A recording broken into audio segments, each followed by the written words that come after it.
he did a really good job. You know, we worked a little red zone. An orange zone is what we call them. Falls on the 20 to the 10 is red zone, and 10 in is orange. You know, and I thought he threw some very good footballs today. We had pass under pressure today, like a team pass situation, so we had rushes on him, and it was all pass, and we completed about a 50-yard touchdown pass, so it was great to see that happen. It's kind of a general question, but how do you feel about the size of your team, just the size and strength? Well, we're getting there. I mean, we're still young, boy. You know, you want your kids to be, we'd all want to be as strong as ever. But when you only had 1 year or 2 years in the weight room, you know, it's not quite to where it needs to be. But I do think that we're making definite strides to get ourselves stronger and faster. How do you try and overcome that? Well, I mean, you know, a philosophy that is trying to do some things with moving around, make them hit moving targets. I don't know if we can just sit there defensively and, you know, play gaps. We're going to have to move around quite a bit. And, you know, I think that's philosophy-wise, that's kind of what you think.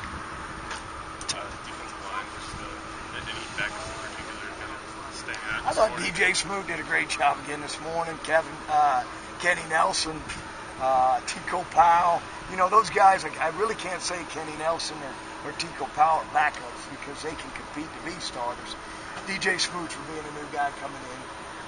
Bryce Douglas, at times, we just got to continue. He was dinged up a little bit this summer, so he didn't get quite as much work in cardiovascular-wise.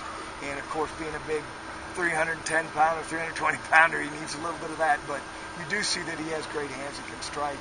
And then the one that you'll see this afternoon is Jared Clemens, another defensive lineman that I've been very impressed with. You know, so until Steve, we got to get Steve healthy, and we've got to make sure that he is completely healthy. So today he didn't get to get his reps, and you know everybody needs to have reps, especially when you're moving a position. So we got to get him healthy. Shoulder, hamstring.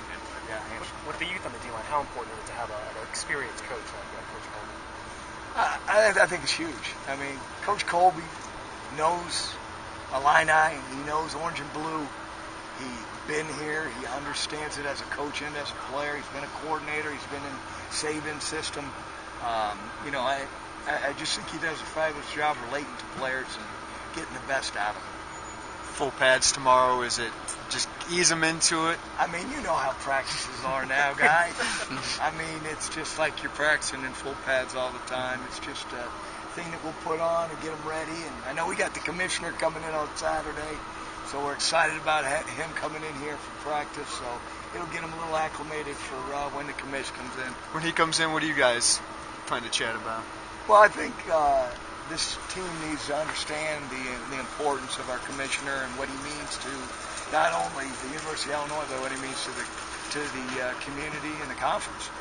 And he's done a fabulous job with the things that he's created for the Big Ten. And, you know, I just think he's going to talk to our team, and he's going to have that chance to meet with them one-on-one situations and get to know these football players.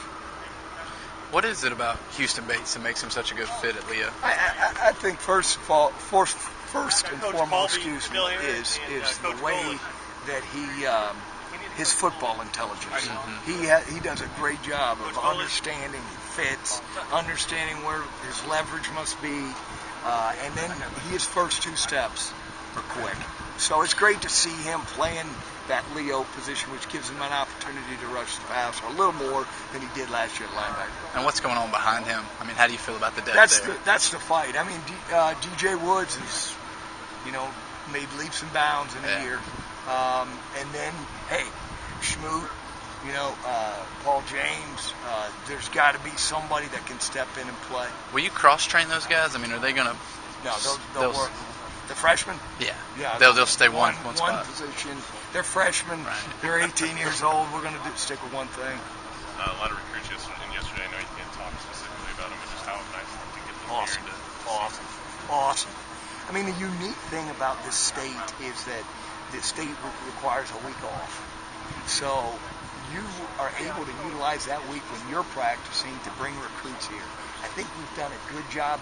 Wait again till next year when we can do more and more with the recruits when they come in. So you'll see every day that there'll be some up-and-coming future Illini players, we hope, that'll be coming here to watch us practice. Is that something you guys have adjusted to better? I know Alex was talking yesterday. Just Yeah, about I mean, the last year difference was... between Ohio and Oh, well, yeah, even compared to last year and this year, I mean, it's just been... the coaches know, we understand what two-a-days is going to be like. Our players understand what two-a-days are going to be like, the way we coach, and, of course, that helps in your recruiting, too.